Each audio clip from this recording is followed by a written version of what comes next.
May everyone please rise for the presentation of the colors and followed by the Pledge of Allegiance.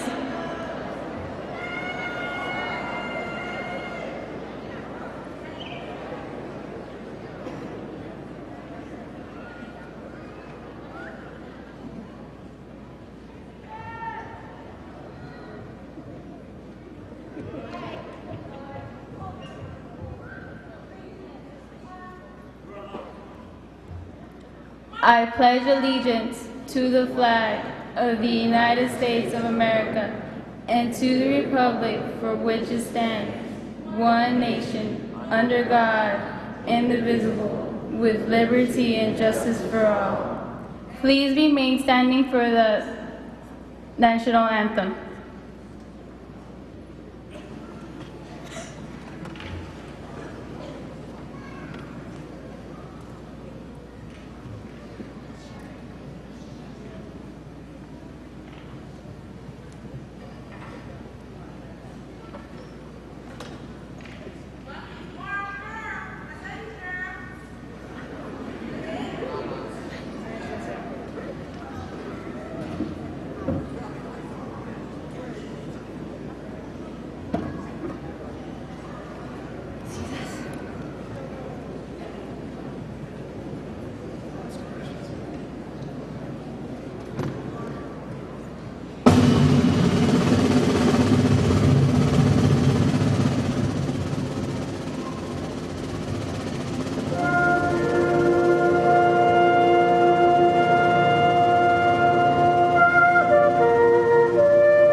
You may be seated.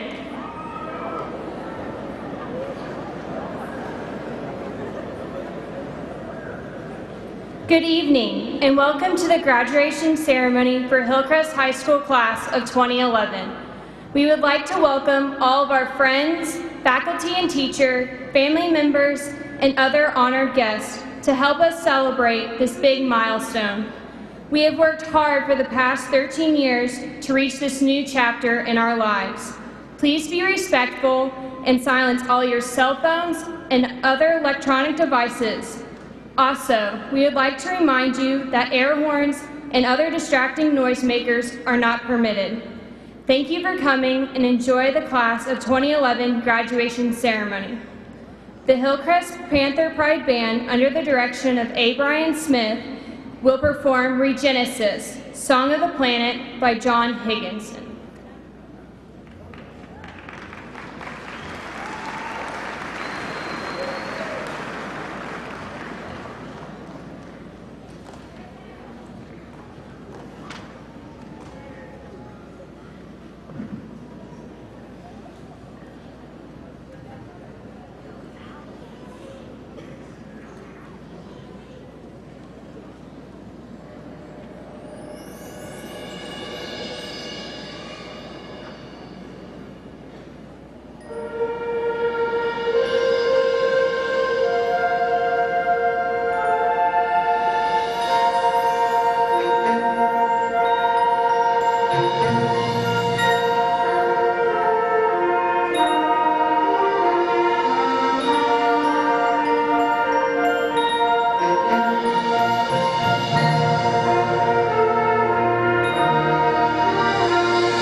Good afternoon and welcome, parents, guests, alumni, faculty, and staff.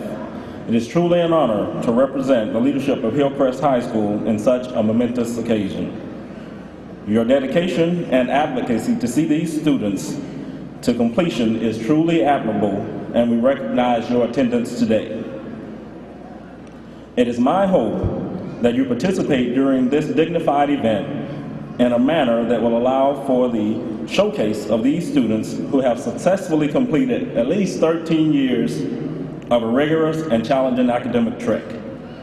Each student deserves to hear their name called without distraction or interference, as this is the crescendo which ushers children to adulthood.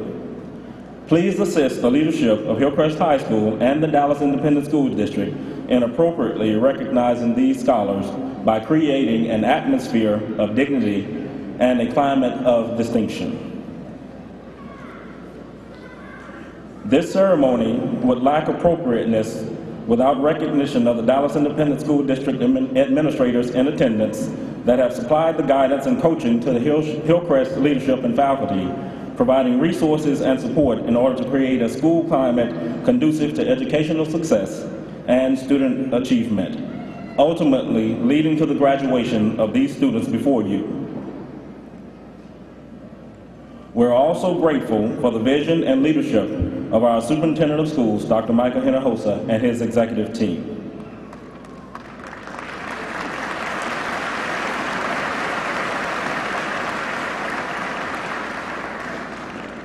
To the Hillcrest High School class of 2011.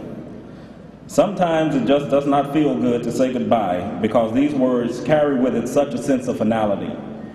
But more often than not, we are forced to say goodbye to provide the closure that will enable us to move forward. Today, as we prepare for this thing called closure, it is certainly my hope that in addition to a quality education, that we've given you just a dash of discipline, because if you master self-control, you may eliminate self-defeat. I hope that we have provided you with a teaspoon of tolerance that will enable you to appreciate ethnicities and cultures other than your own. I hope that we have instilled in you a pinch of patience because great things may not happen for you overnight. I hope that we have given you a cup of compassion that will enable you to think of someone other than yourself. As we approach this thing called closure, you may also need a large lump of logic, as you will have many decisions to make. You may be the victor or the victim. You may choose to spectate or participate. You may doubt or you may choose to believe. The choice and challenge are yours. Today, as I bid you farewell for the last time, know that you will indeed be missed. Best wishes as you move on beyond this commencement exercise, which marks the beginning to the next phase of life. Thank you.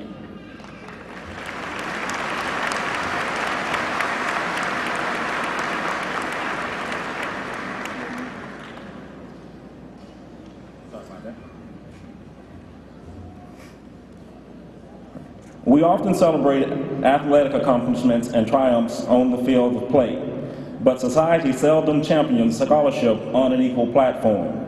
Today is the exception as we celebrate intellectual and academic achievement in this ceremony as we are led by our academic champions. At this time, please acknowledge with a rousing round of applause the University of Texas-bound Hook'em Horns salutatorium of the Hillcrest High School class of 2011, Ms. Lauren Schuler.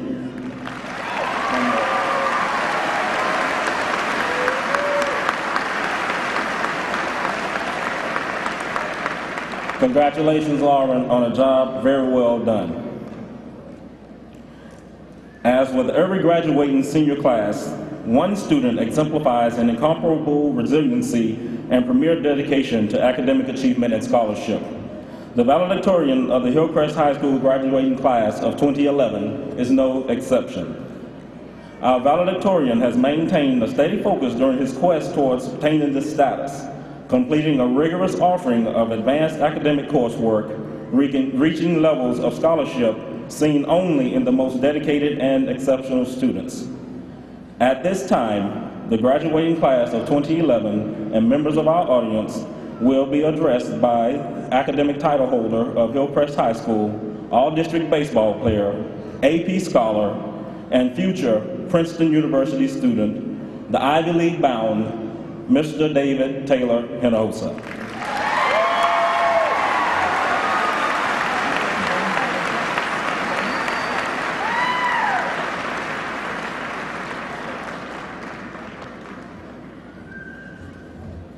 Thank you, Mr. Jones, and thank you to all of you who joined us here today for sharing this momentous occasion with us. Today is about a commencement, and this exercise holds true to that tired old cliche that right here, right now, you're commencing the rest of our lives. While in the spirit of this occasion, it's tempting to peer into the unknown and ponder what's ahead for us as we leave the halls of Hillcrest, we must hesitate and reflect on the past and on the kind of people that these young men and women have become and the kind of class this has been. Now, I was told this speech should be about what this class understood, about what defined us.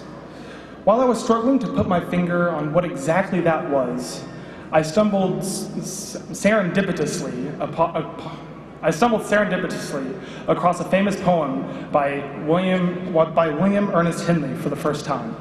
He wrote, "In the fell clutch of circumstance, I have not winced nor cried aloud. Under the bludgeoning of chance, my head is bloody, but unbowed. It matters not how strait the gate, how charged with punishment the scroll. I am the master of my fate. I am the captain of my soul." This is it. This is what our class understood. Whether it was not having enough hours in the day for all the homework, the sky-high expectations that any person would struggle to live up to, the mental illnesses that could cripple the most beautiful of personalities, the devastating loss that called into question the point of our time here, the debilitating illnesses that made the ordinary task into the extraordinary, or the crushing environments of lives led away from school. Each and every one of these soon-to-be graduates has faced at least their fair share of hardships. No matter the circumstance, however, no matter the limitation, no matter the barrier, these young men and women stood defiant and unafraid. Bloody but unbowed, they took control. In the face of unyielding obstacles, these people understood how to handle them. They understood what takes a lifetime to learn. They understood that simple truth that allows anyone to be able to handle any hardship, no matter the type or severity. This class reached the simple realization that no matter the obstacle, there's always a choice. There's always a choice. Sometimes there's no easy choice, and oftentimes there's no choice that doesn't carry a cost. But in the end, we each learned that we alone can decide. We alone have the power to decide how to respond to our darkest demons or our worst limitations. We alone can decide whether to succumb and fall victim to the clutch of circumstance, or whether to fight and to master our fate. We alone can decide whether to wave that white flag, or whether to take control of our lives and claw and scrap our way through our limitations, may they be inside us or out. We often saw that it would be much easier to surrender. We often saw that it would be so much easier to stop fighting and let circumstance, like a beast, swallow us whole. But we never chose that path, and we never gave in. What we chose instead was to keep fighting, which is apparent because we all made it here today. All the paths that led to this day, to this moment, to this commencement, were the hard ones. The easy ones would have taken us down a road to sorrow and regret. We fought our way through whatever glass ceiling sought to contain us, whatever brick wall sought to halt us, and whatever limitation sought to stifle us. And that is what has defined us. And that is what we will see continuing to happen when we do finally peer into the unknown. We don't have to reflect anymore. We don't have to push. We don't have to hesitate. We have to keep pushing the envelope, and we have to keep challenging our limitations. And so if there's one thing that this class can do for the world, it's this. We can remind it that there is always a choice. Always a choice. We can remind it by using our own lives as examples that in the face of any seemingly insurmountable hurdle, we can always choose to be the masters of our fate and the captains of our soul. Thank you.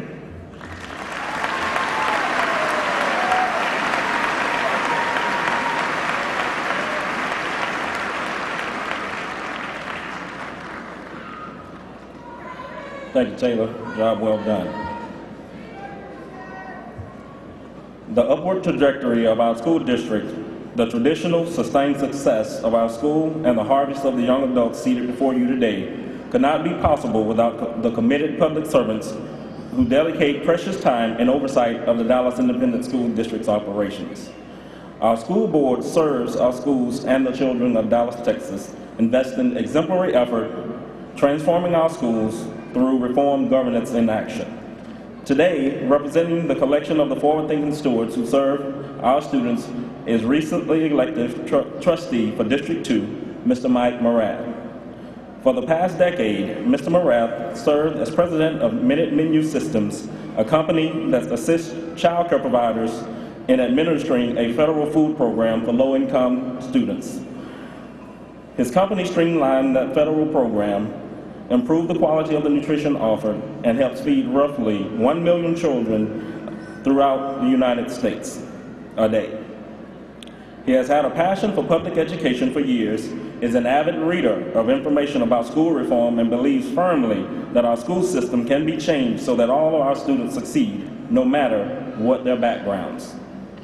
With a belief system that continually calls him to serve others, Mr. Morath has participated in numerous volunteer activities, locally and internationally. He has volunteered in our schools and juvenile justice facilities as a mentor big brother. He helped organize a trip to orphanages in southern India to set up clean running water systems, and he volunteered at an eye clinic in rural Mexico, where he was lucky enough to meet another volunteer, Dr. Laura Vandra, who is now his fiancée. Never one to shrink from a challenge, he has hiked Mount Rainier in Washington and climbed mountains near Mount Everest in Nepal. He received a BBA summa cum laude from the George Washington University in Washington, D.C. in 2.5 years, thanks primarily to the International Baccalaureate curriculum offered at his public school alma mater, Garland High School. The youngest member of the Dallas ISD Board of Trustees, Mr. Morath is also the only trustee who has never drawn an opponent. Please welcome Mr. Mike Morath as he addresses the 2011 graduating class of Hillcrest High School.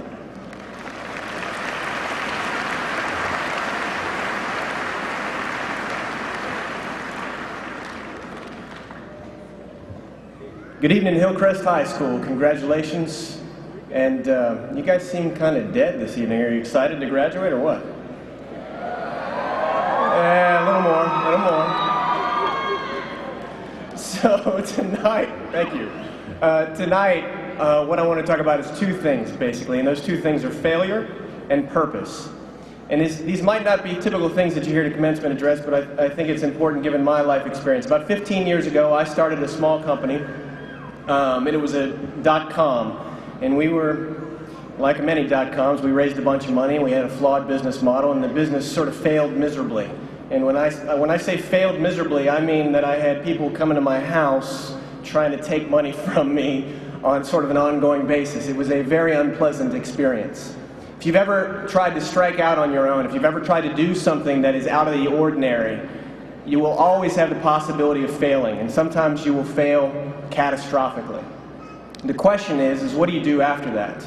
Because we are all fallen, flawed individuals. We will all make mistakes, and the question is, what is within you, what is within your character that happens after that failure? What I decided to do is pick myself up, start another business, and 10 years later I've pretty much retired. And that's the key lesson to learn here, is that life deals us large numbers of adversities. The question is what do we do after those adversities? And in fact, my adversities go back before that, because I was turned down at Princeton University. So very well done there, sir. The other thing that I want to talk about is purpose. So many of us go through life, and the only reason that we continue to live is because we did not die the night before in our sleep. I don't know how many people that you know in your life that just seem to do the same thing day in, day out, without recognizing why it is that they're on this planet, without recognizing what's important to them, what it is that gives them a reason to live, what makes that furnace inside you burn and burn passionately. If you are lucky enough, if you are blessed enough to stumble across the purpose for your own life, and sometimes that purpose is your wife or your husband and your kids. Sometimes that purpose is public service. Sometimes that purpose is leading school systems. Sometimes that purpose is leading businesses. Sometimes that purpose is serving in your church. The thing is that if you go through life without once considering why it is that God gave you breath, why it is that you have another day on this planet, you're going to live with blinders. And the few people that you meet in life who are lucky enough to have opened their eyes and to see what it is that they've been put on this planet to do, they experience life more fully. Colors are more vibrant, smells are more pungent, tastes are more sweet. And so I would encourage you that the next decade of your life is unbelievably important. You've passed a major milestone tonight, and for that I congratulate you from the depths of my soul. But every decision that you make from here on out, these are extraordinarily consequential decisions, so don't treat them lightly. So, congratulations again. Good luck. God bless all of you.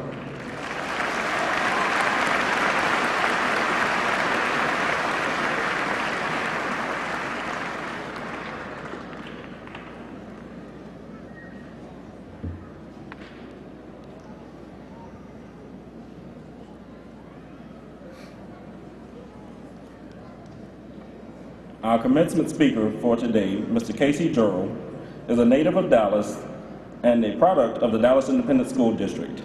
After attending R.L. Thorne Elementary School and W.H. Atwell Middle School, Casey graduated valedictorian from South Oak Cliff High School in 2005, where he was also senior class president and captain of the Golden Bear varsity football team.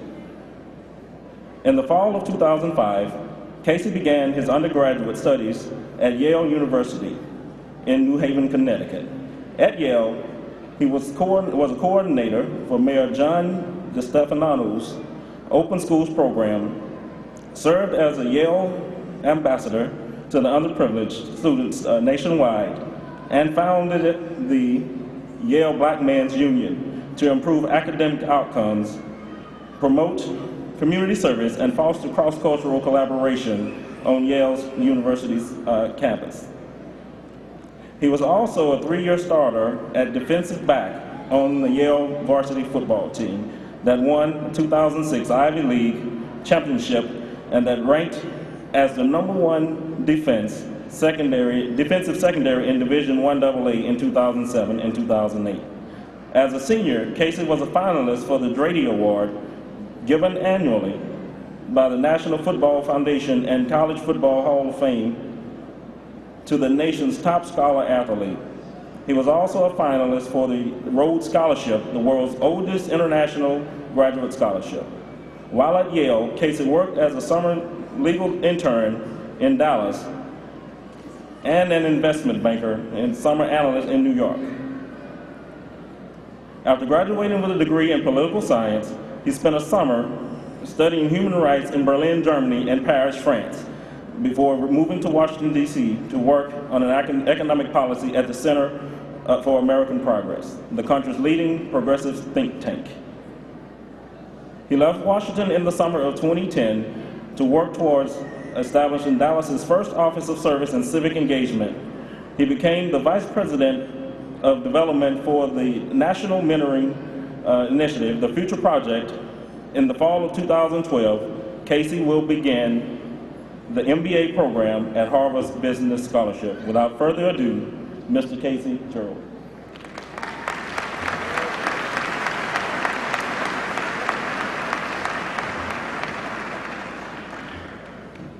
Thank you very much, Mr. Jones. Class of 2011, it's good to see you again since last fall. This is a first for both of us. It's your first commencement. It's my first commencement speech, so we're kind of in the same boat, I guess. And just as you had rehearsal on Friday, I had to find some type of rehearsal to do myself. So I looked up Denzel Washington on YouTube, who gave a commencement speech not too long ago. And I realized that I could never be as good of an actor as he is. But he did have a cool pair of glasses, so I brought some just in case it would make me a little cooler and like Denzel. Yeah. You know, if you ever want to have a career that allows you to talk a lot, but with no fear that anyone will remember what you said, you should consider being a professional commencement speaker.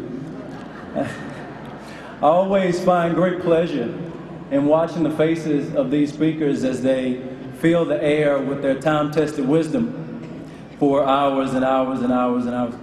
But I always find greater pleasure in watching the faces of the graduates as they play with their cell phones and look down to the program to see how much longer they have to wait to get away from their parents. And as they finally doze off to sleep, just as the commencement speaker is given the final call to go out and change the world. And you know, as many times as they say that in graduation speeches, you think that there will be nothing else to change in the world. But maybe it's that everybody's asleep by the time they get to that part. So I'm going to get mine in early and save all the juicy stuff for the end. So you'll curse the day that you fell asleep during Casey Gerald's commencement speech. Class of 2011, go out and change the world. And now that we've gotten that out of the way, let's get down to business.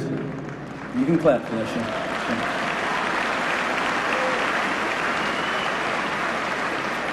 I was inspired by the Hillcrest High School musical this year, How to Succeed in Business Without Really Trying. And it made me think about the things that I wish someone had told me at my graduation, which was just a few years ago. Granted, maybe they did tell me, and I was just asleep by the time they got to that part. But what I would have loved to know at 18 years old was how to succeed in life without really trying.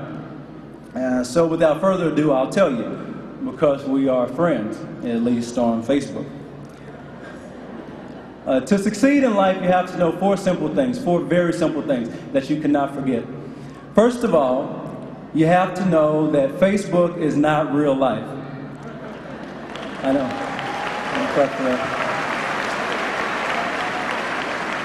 Yeah. Until I looked it up on Google, I thought it was, but I was proven wrong. Facebook life is kind of like a beauty pageant. You know, you spend a lot of time making sure all your pictures are as attractive as possible, and you revise your About Me section so that everyone knows why you're the coolest person in the universe. And since you're always the winner, all you have to do to make friends is say, "You shall be my friend." Click a button. And just like that, they're on the list. But real life, on the other hand, is like destruction derby. Everybody looks a mess at the end, but the winners are able to avoid or endure many of the blows and stay in the race. And the onlookers in the stands, they enjoy watching you fall apart and accidentally ramming into your friend that you didn't realize was on side of you. But you keep going on anyway, not because you're unaware of the people in the crowd, but because you realize that they can't help you keep your car together, and they wouldn't come down from the stands to do so if they could. So to make this real life thing work, you got to ignore the crowd and keep your car in one piece, or at least a few pieces that make sense to you. For success has to be on your terms. And that's why my second point, the second key to succeed in life without really trying, is for you to know that you can't please everybody. So stop trying. One of your classmates, when I was speaking with you in September, came to me after I was done and told me about the pain that he felt because he was unable to make his father proud. He had tried different sports and different hobbies and different career plans, but nothing seemed to please his dad. And it wasn't until he quit trying to arrange his life around his father's satisfaction that he was able to raise his grades and decide to finish school and find the courage to chase his own dreams. He didn't stop caring about his father's approval, but he stopped allowing that condition to stop him from doing what he wanted to do. And I'll never forget that conversation. And it stands as a great lesson for each and every one of you, his classmates, on this day. Because today these stands are full of people because they're proud of you, and that's fantastic. But some auditoriums you go into are full of people who are a little crazy or have no idea what your best interest is. And more importantly, every auditorium that you're ever in empties out at some point, and then you're on the stage all by yourself. So in order to win at this life without really trying, you have to find what matters to you, what you believe is worthy of praise, what you believe is worthy of scorn. Because nobody has a monopoly on the truth. I mean that, nobody. Not even the people who write sermons or Wikipedia pages. Yeah. You see, and this is my third point, the facts and the truth are two very different things. You've spent your life up to this point worried about the facts. What's the square root of 812, and how many electrons are in a helium atom? And what year did Columbus sail the ocean blue? What was the name of Abraham Lincoln's favorite cat? And judging by the looks on your faces, you've already forgotten each and every one of the answers to those questions. And the truth is, we all have. I see you, you've forgotten, I know. Because it's not hard to find the facts. That's what Google is for. But we rarely look hard enough to find the truth. And when we do, we often don't look in the right places. We look to those brilliant individuals called experts and authorities. Let's see some of the truths that experts have told us in the past. In 1496, the committee advising the King and Queen of Spain on a proposal by our dear friend Christopher Columbus said, "So many centuries after the creation, it is unlikely that anyone could find unknown lands of value." A few years later, you have America. In 1876, the head of Western Union said, "The telephone has too many shortcomings to be seriously considered as a means of communication." And as I see you texting, I see he was wrong. In 1943, Admiral William Leahy of the Manhattan Project said, "The atom bomb will never go off. I speak as an expert on explosives." And in 2002, which some of you might vaguely remember, the Vice President of the United States said, simply stated, "There is no doubt that Saddam Hussein has weapons of mass destruction." Well, my friends, what do all these things have in common? First of all, they were presented as absolute truth. Secondly, they were proven to be absolutely incorrect. You see, many of the truths that we accept are really just reasoned opinions by people who have degrees or titles, or even worse, they're reasoned opinions by panels who have a lot of credentials. But if the king and queen have bad intelligence, if the professors have bad intelligence, if the vice president himself has bad intelligence, then why don't we just go out and get some intelligence on our own? And when we start to do that, we can ask the two coolest questions in the history of mankind: why and why not? And somewhere in the answers to those, you'll find a truth, but it won't show up in a cap and gown. Because the truth can't clothe itself in a diploma. And that speaks to the fourth and final fact that I want you to know today. A degree is not an education. There are fantastic schools in this country. Princeton is not included. And throughout the world. They educate your presidents, they educate your professors, they educate your financial titans, and this is why we're always on the brink of global collapse, I suppose. And I've been in some of these schools. I tricked one into giving me a degree. And I can let you in on a little secret. These schools don't hold the candle to the schools that I've come to believe in. The school of the heart, the school of failure, the school of discomfort and displacement, the school of courage and sacrifice and compassion. These are the schools in which you learn the truth. They tutor those who change the world. They educate those who endure. So I don't want you to leave here and get a degree. Any old fool can do that, and I can introduce you to some of my fellow Yale alums if you need the proof. I want you to go out and get an education, but I warn you that it'll take longer than 4 years to do it, for I'm still getting mine. And I started long before I stepped foot on the campus. You see, when I started playing football, I was awful. My coach put me in at the end of a game so that I could score my first touchdown as a running back. The problem was that I was so afraid of being hit that I would take the ball in the backfield, close my eyes, and run straight into the defense. Well, needless to say, after I was clotheslined a few times and fumbled the ball, Coach pulled me over to the sidelines, he grabbed my face mask, and he gave me the following pep talk. Son, you're embarrassing yourself. You're embarrassing your family. Keep your hips low. Keep your eyes open and run for your life. I figured I had nothing else to lose at that point, so I followed his advice, and 3 plays later, I scored my first touchdown, and finally the parents in the stand were able to uncover their faces. Well, class of 2011, there will be times as you get your real education when you are afraid, when you are awful, when you keep getting knocked down by the same obstacle.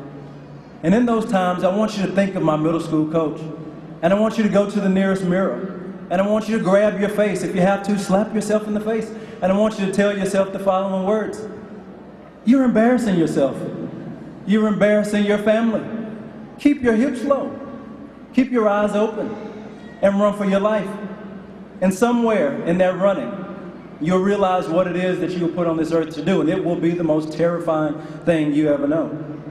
Because to follow that still small voice that is yours, and to chase that dream that is yours, and to jump off that cliff of uncertainty that is yours, no one else is to blame for the outcome. You're the villain, and you're the savior, and it's enough to make most people do nothing until it's too late. But you don't have that option as Hillcrest graduates. Not anymore. For you, there is a demand. Try and fail and try again. Be bold and be wrong, and find the truth and make the truth if you can't find it. Spend and be spent. Because what good is life and breath and energy if you've got a lot of it left when it's all said and done? I say it's no good at all. And in the end, you'll prove the poet right. After a while, you learn the subtle difference between holding a hand and chaining a soul. And you learn to build all your roads on today, because tomorrow's ground is too uncertain for plans, and futures have a way of falling down in mid-flight. And you learn that even sunshine burns if you get too much of it.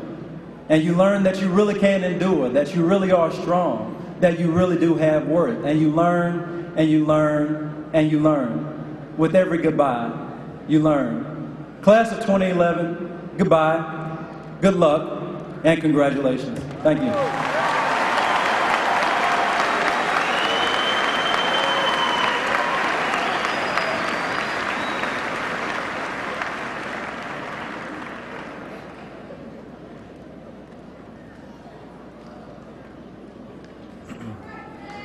The defining moments from childhood to adulthood are proud marks for any parent. The high school graduation ceremony serves as one of the most essential moments for that transition. Parents, I am certainly humbled to be able to experience this moment with you.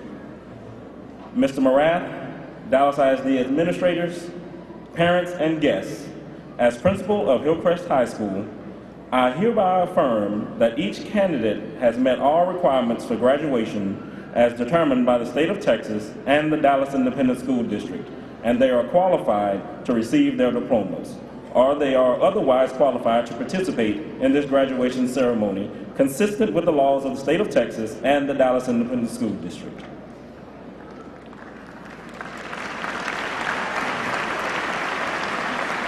Dr. Hinojosa, would you please join me on stage? The first students being honored today are the top 10 graduates, the president of the National Honor Society, and the senior commander of the JROTC.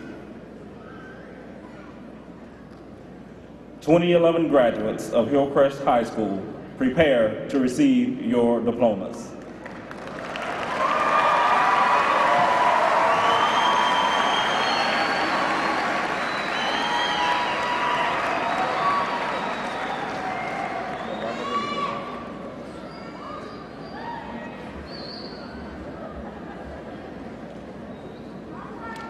David Taylor Hinojosa. Lauren Mikhail Schuler. Alex Samantha Coors. Misty Michelle Tavera.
Patrick Eden Crowling. Victoria Morgan McKay. Nicholas Osborne. Brooke Allison Tomlin. Andrea Giles Marshall. Catherine Canpide Sarton.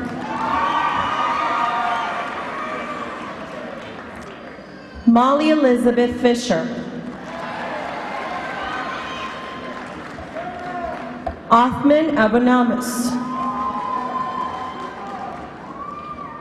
Braylon Glenn Adams.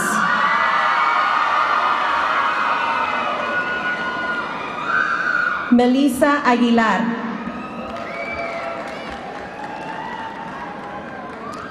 Nariman Ahmed.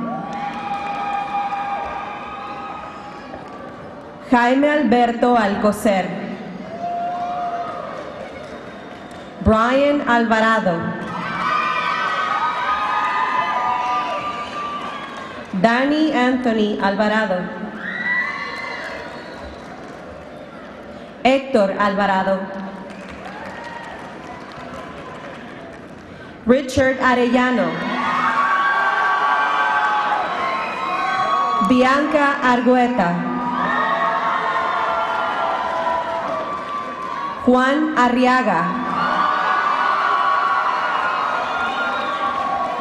Catherine Elizabeth Acey. Stephen L. Ashworth. Walter Blake Adwell. Giovanni Baena. Brent Matthew Bakewell. Neocasa Banda. Samuel Herschel Banks. Judy Eileen Baños. Adrián Barbosa Garcia. Christine Angelina Barragán. Jorge Luis Barrera.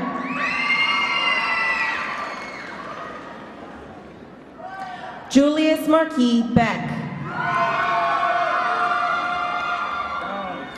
Samaje Mikhail Best.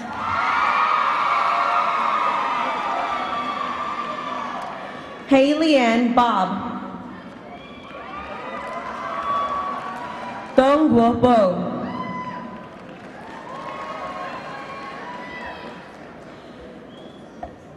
Bubaini Jelani Boyo. We made it!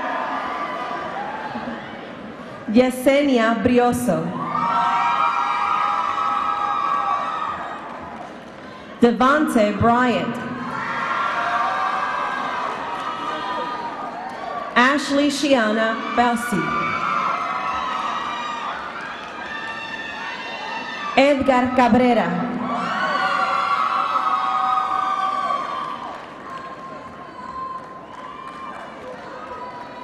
Eduardo Cabrera. Samantha Renee Calero. Stephanie Callender. Amari Renee Carroll. Lindsay Nicole Carter. Cristal Monique Casas. Stephanie Michelle Castañeda.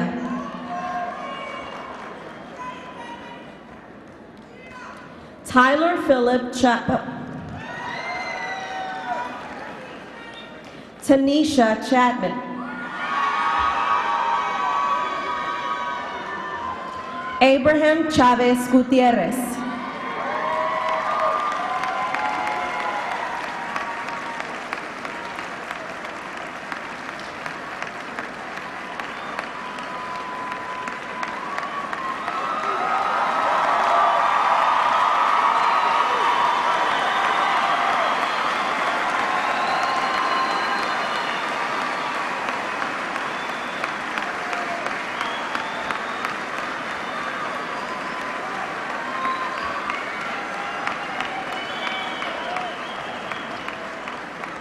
Darshikwa Antoinette Coleman.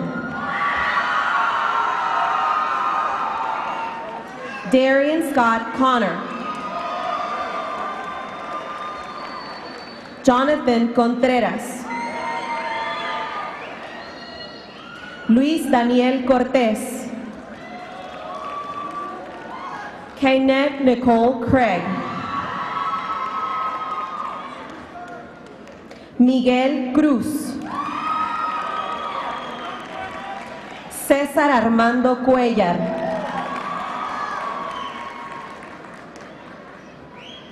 Stephanie Guadalupe Cuevas Vázquez.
Neil Sandlin Dalton. Ernesto Ezequiel Dávila Arauz. Kelvin James Davis, Luis Alfredo de la Parra,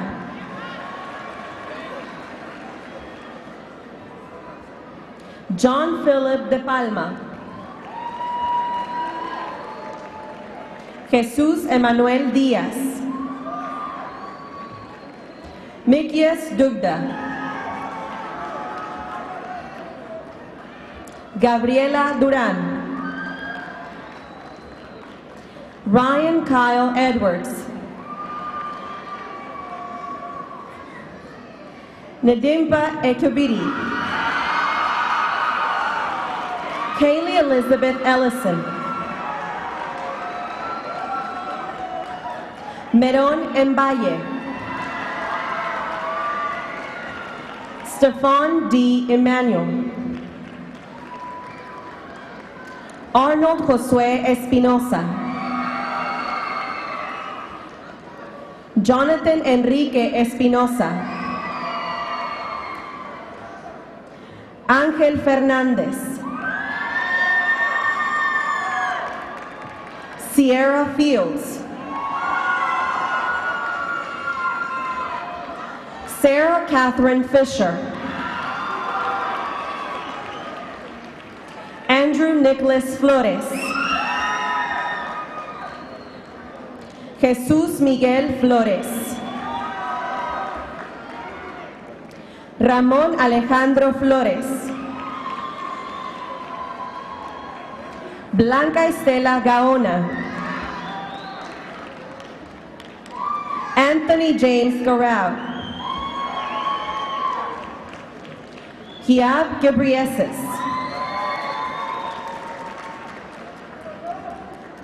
Jamal Rashad George, Jessica Gonzalez,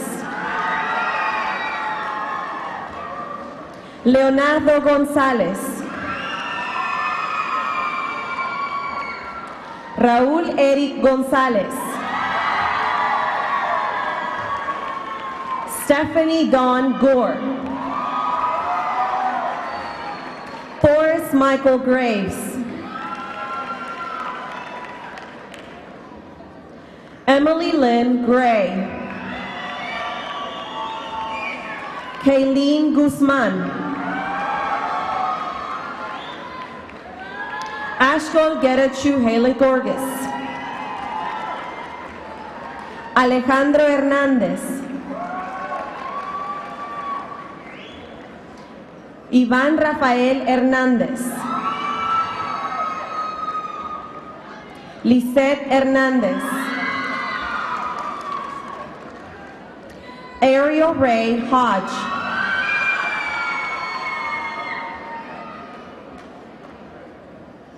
Bambata Teray Ho, Sergio Alberto Ibarra,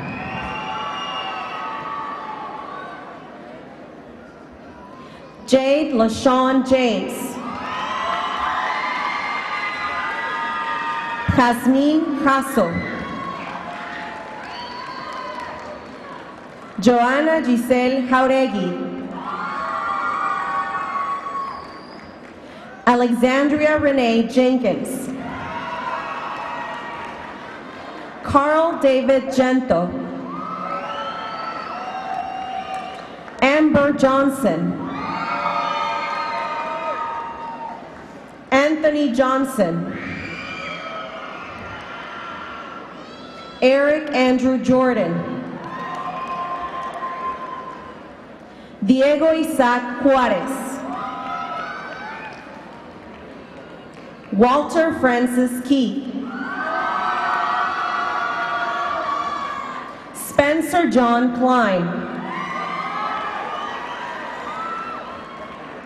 Surata Rangini Clos, Abba Gabriela Kunsen, Riddiate Lakeview, Saúl Lescano,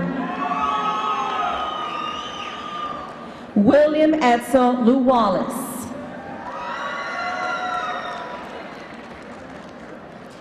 Kiana Love.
Natalie Armida Machado.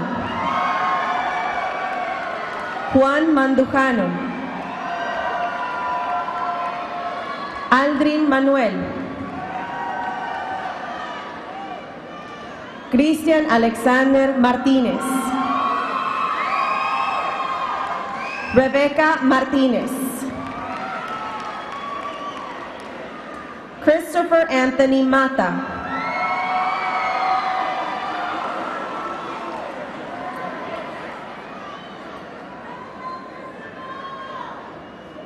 Anteric Maxey. Stephanie Rochelle Maxwell. Kenya Ashanti Mays. Alma Medina.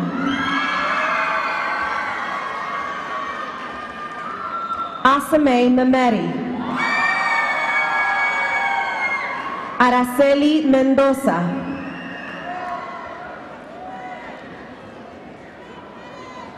Zachary E. Millsap. Luis Fernando Molina. Yajaira Mora. Anacani Moreno. Edith Guadalupe Moreno. Valerie Ann Morgan. Lillian Caroline Mullenbrook. María Guadalupe Nájera. Lourdes Janet Namuche. Rochelle Jonay Nash.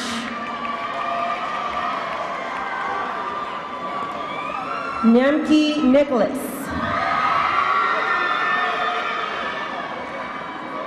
Caroline Kathleen Nielsen. Kingsley Wankwo. Kennedy Zechuku. Amber Oates.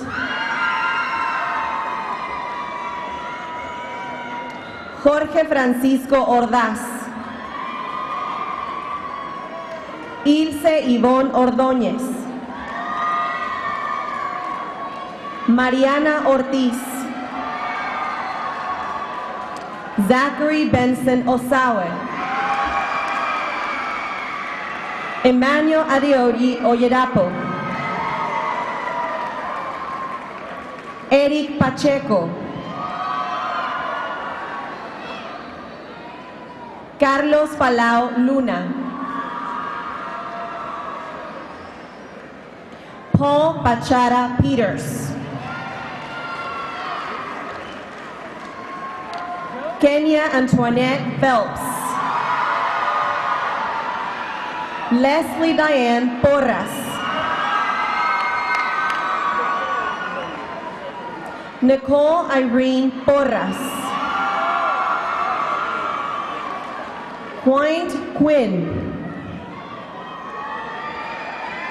Enrique Quiroz. Yesenia Quiroz. Matoma Kezia.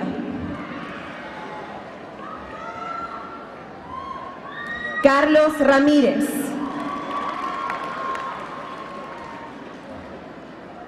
Nancy Ramírez. Stephanie Amairani Rangel. Erisleidy Reynoso.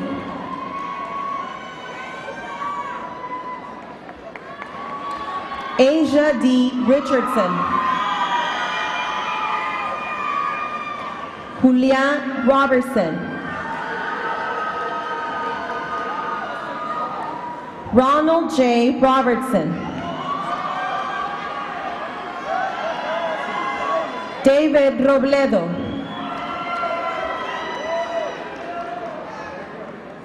Osvaldo Noé Rocha Reynoso. Rubén Rodríguez Valerio. Ryan Matthew Rodríguez. Samuel Jonathan Rodríguez. Stacy Joanna Rodríguez. Vanessa Rodríguez. Michael Jacob Rubin.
Ariana Sánchez.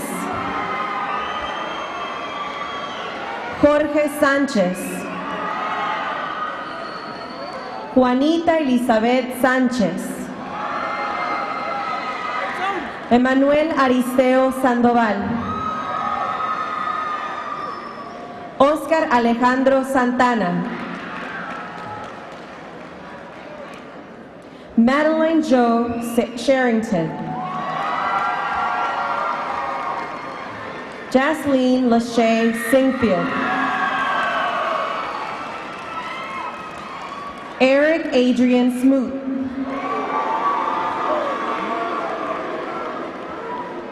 Guadalupe de Jesús Sosa.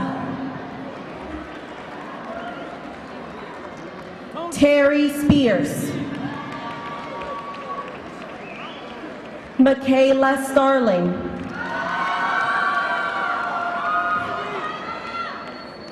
Kelly Elizabeth Stein. Nagme Taefi. Samuel Netzanet Takeli. Matthew Reed Talley. Brianna Nicole Taylor. Ariel Sofia Teran. Jacoby J. Thibodeau.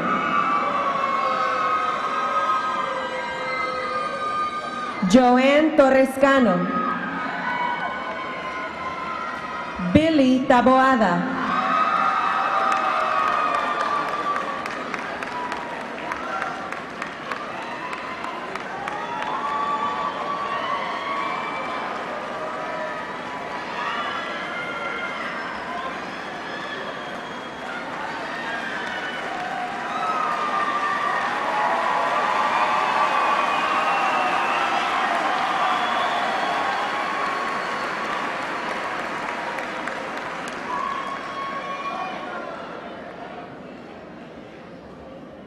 Rubén Torrescano. Porter Fraser Turner. Enorcita Andrea Turtón. Andrea Isabel Valadez.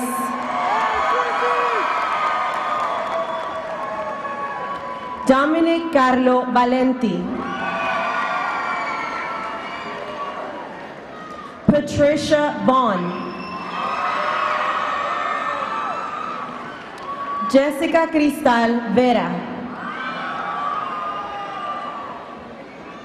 Rafael Villarruel.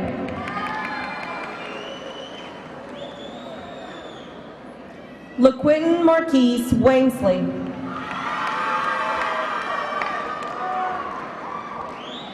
Maya Nicole Warnock. Robin Gabriel Warren. Christopher Washington.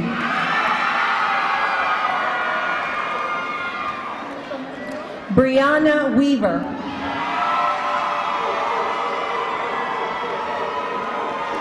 Jasmine D. Whetstone.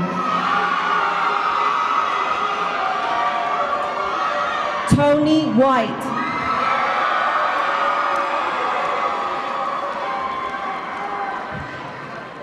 Antoine Williams.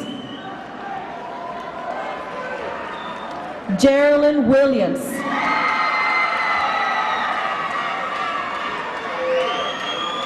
Stephen Williams. Seamus Wilson.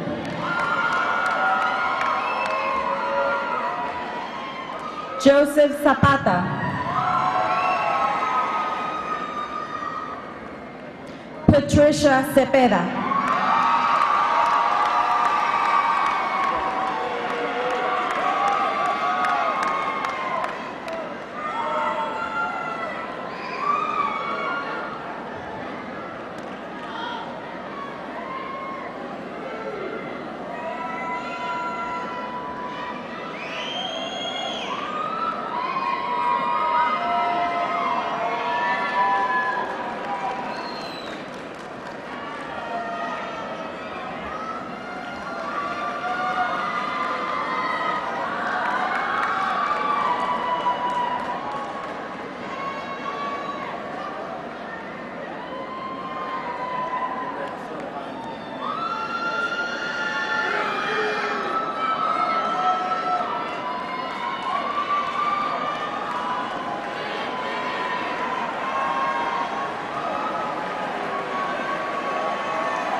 Graduates of Hillcrest High School, please rise.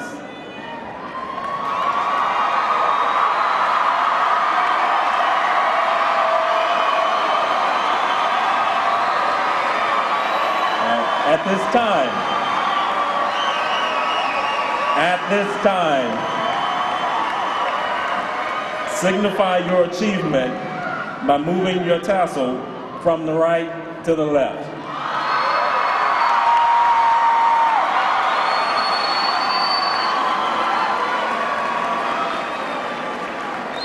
Congratulations, graduates. Class officers, please come forward as we prepare for the singing of the Hillcrest High School alma mater, followed by the reception.